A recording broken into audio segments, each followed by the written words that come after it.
You ready to review week 5? Let's do it.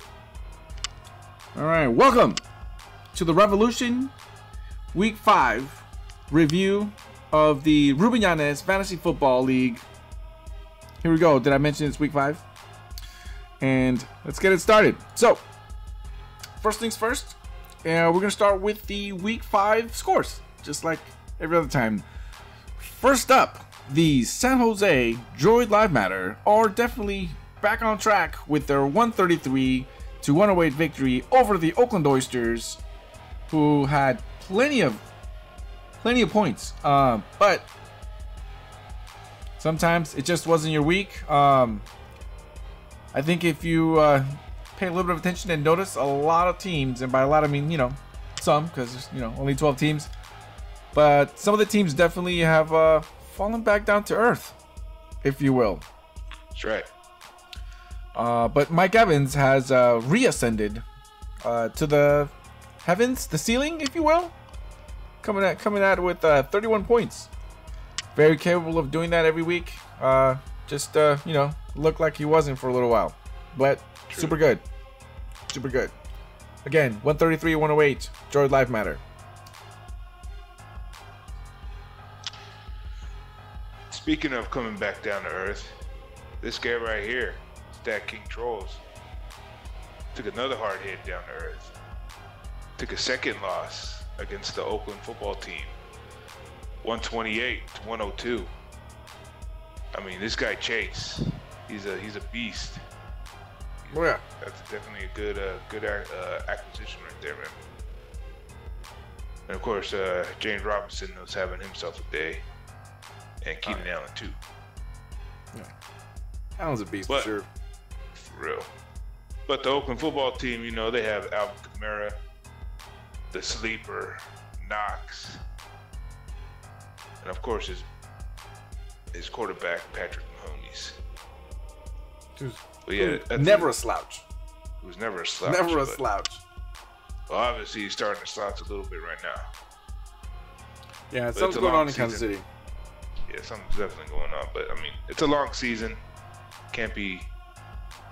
I mean, you could try going 100%, but, why kill yourself? Yeah. Here we go. Oh, Jesus Christ. Yeah. So, it went 2 times in 3 weeks. And the South Hayward Fredo Pollos found a way to gut it out. 154-114. Victory over Dayman. And it was definitely a slobber knocker. I would definitely want to characterize this matchup as in it was super close. It was so close, and then we got to the fourth quarter, and then it sort of became, then that's where we ended up with the separation in the overall points. But up until Sunday night, this game, and even through some of the game, this was within 10. I guess it was so close of a game. It was really close. But the Fredo Pollos went ahead and took it this week. Dayman will come back. Former champ taking on a former champ. The Cucamonga Cracker Killers and the Flying Graysons. With the Cucamonga Cracker Killers, man, they just murdered. I mean, just mollywop the Flying Graysons, 185-142. I mean, he got Mark Andrews. Justin Herbert had himself a day, along with Austin Eckler. He had that quarterback and running back combo going there. The Flying Graysons still couldn't pull it out with Derrick Henry and Mr. Pitts there with his career day. I saw half of it. I saw his first touchdown live. I was able to be awake at that time. Nice. And DK Metcalf, just being DK Metcalf. That's what he does. That's what he does. That's what he does. Nothing else to see here. That's just what he does. Yeah. All right, here we go. And the Merced Bippers, who are the reigning champs, by the way, in case anyone has forgotten. Yeah, they're still here, and they made a statement. 147-87. the Chula Vista Huff and Puffs, they never stood a chance. That's right. We got, Williams, Brown, Chubb. There really isn't much you can do. No. Claypool, Hopkins, Absolutely not. Lockett. Well, I mean, Tyler Lockett, that he's always due for more than 10, but broken finger to Wilson, so that's that. And again, this is definitely we should get a new segment called the Beatdown of the Week. 147 to 87. Again, Bippers over the Huff and Puffs. Oh man, Shabooms. What's going on, man? Wake up. You and I have to wake up, man. Going against the Reservoir Dogs. With the Reservoir Dogs coming out on top 126, 110. I mean, not Reservoir Dogs. Shabooms had himself a respectable day. Oh yeah. I mean, there's a reason this was game of the week. I mean, this is the game of the week. Yeah, no, Reservoir Dogs, all hope was lost. All hope was lost when was it Jonathan Taylor? Yep, Jonathan Taylor. Jonathan Taylor needed 20? He needed 20 some odd. Mm-hmm. Way over. And he got it. And he got it. It's one of those, it's one of those few times where you need someone to get a ridiculous amount of points and they go out and get a ridiculous amount of points. I mean, it was crazy. Exactly.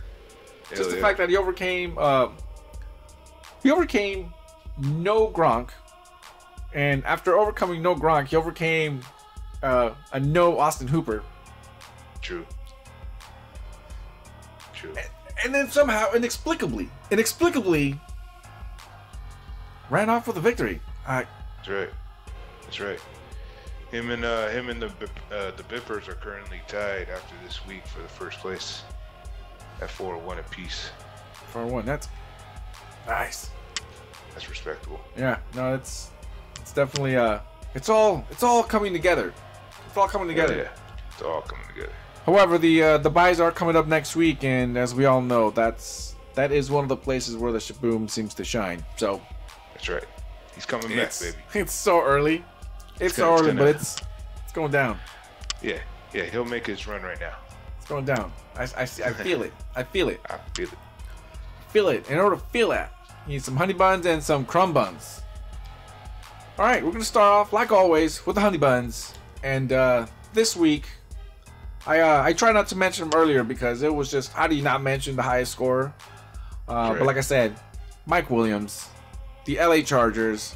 8 receptions, 165 yards, 2 touchdowns, 38 points. I mean, like we said, Herbert is a beast. And as we all know, it's the opposite of that saying where they say that poop rolls downhill.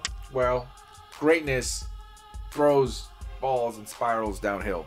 That's right. And Mike Williams, he's only validating what we all, already thought. He's a beast. He's a beast. Like I said, 38 points. Oh, that's my guy right there. Devontae Adams, that's my #1 pick. That's right. Wide receiver. Green Bay Packers had 11 receptions for 206 yards and a touchdown. 438 points. I mean, this guy was running. It was all over the place. All over the place. I mean, just wow. Yeah, exactly. That's basically all you can say. That's why he's my #1 pick. Hell yeah. I would like to just preface this next segment by just letting everyone know that we do have a special crumb bum because we got a 2-for-1. We got a 2-for-1, and one of these players isn't even rostered. But this is how bad it was. We have 2 kickers. If anyone saw the Bengals against the Packers, this was ridiculous. And I'm going to mention on Mason Crosby, who's the one that's he has no team for a reason. Yeah, he has no team. He has no team. And don't let those 14 points fool you. Do not let the 14 points fool you, because the very first stat line is 4 out of 7 field goals. He missed 3 field goals. He missed an extra point, and just by sheer luck, that fourth made field goal, that was in overtime with a minute left or whatnot. But miss again. This was a ridiculous game where the kicking sucked. Please let everyone know about Evan McPherson, because he just terrible too.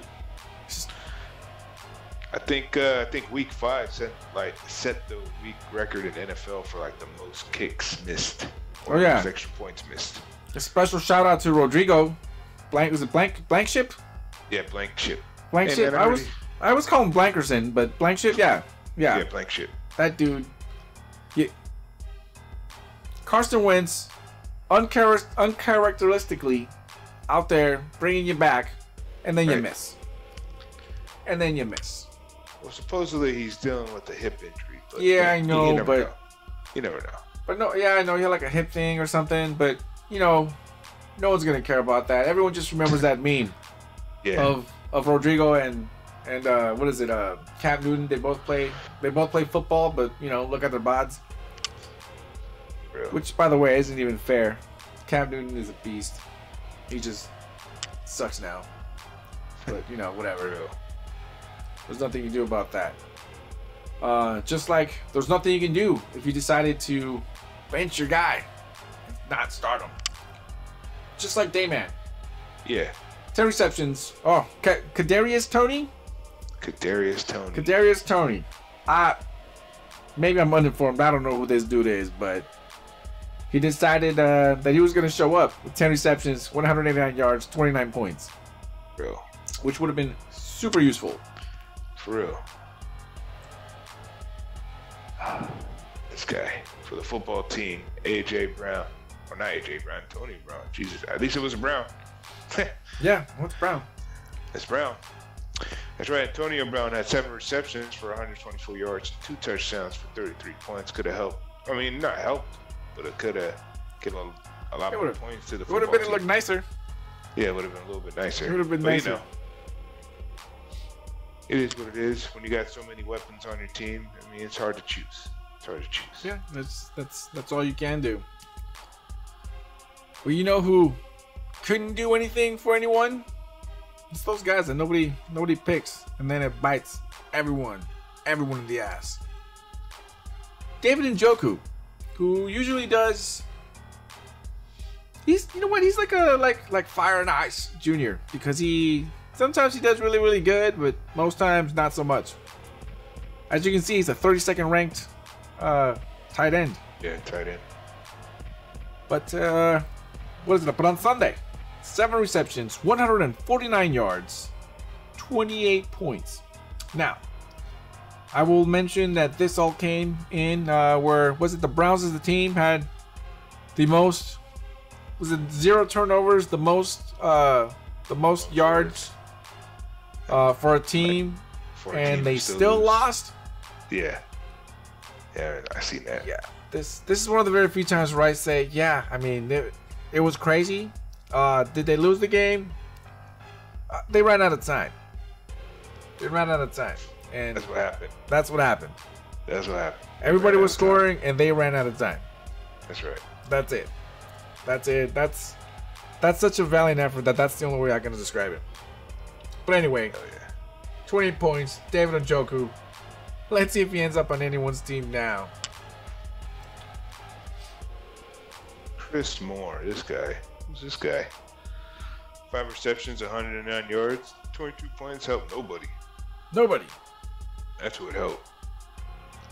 It helped absolutely nobody. He's 183 ranked. He averages 11 points. Yeah. And if you want to roster him, go ahead. He's not rostered in any. He's not rostered in any league.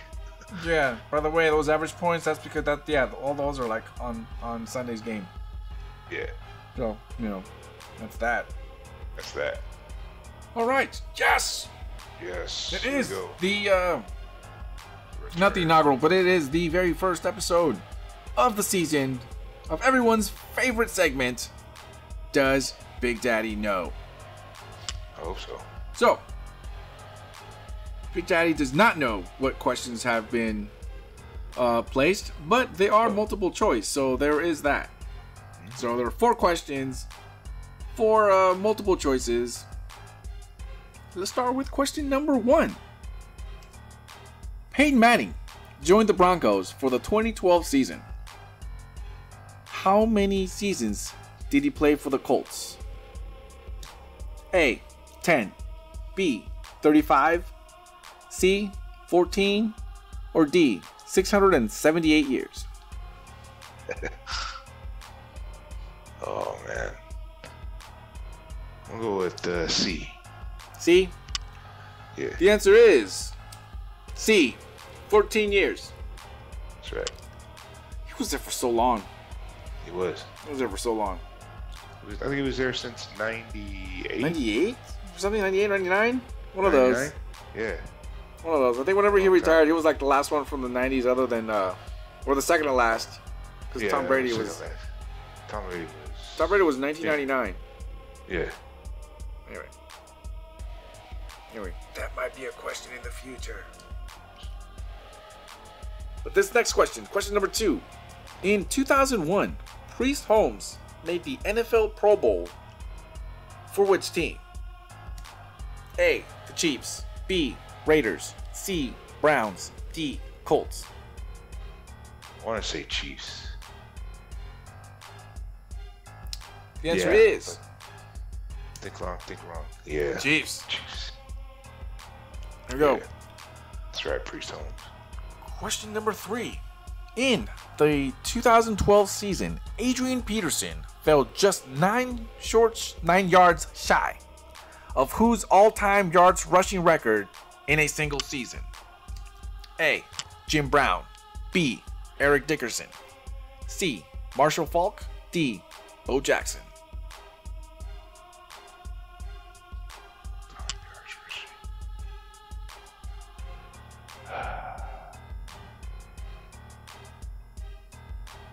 Bo Jackson? I'll go with Bo Jackson. All right. The answer is Eric Dickerson. Eric Dickerson. It was Eric Dickerson. Damn it. Cool. I would have said something else till I looked it up. I was like, okay. All right. The final question of the week.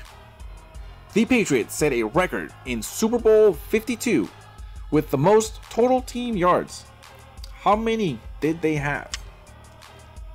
A, 613, B, 505, C, 499, D, 1 million yards.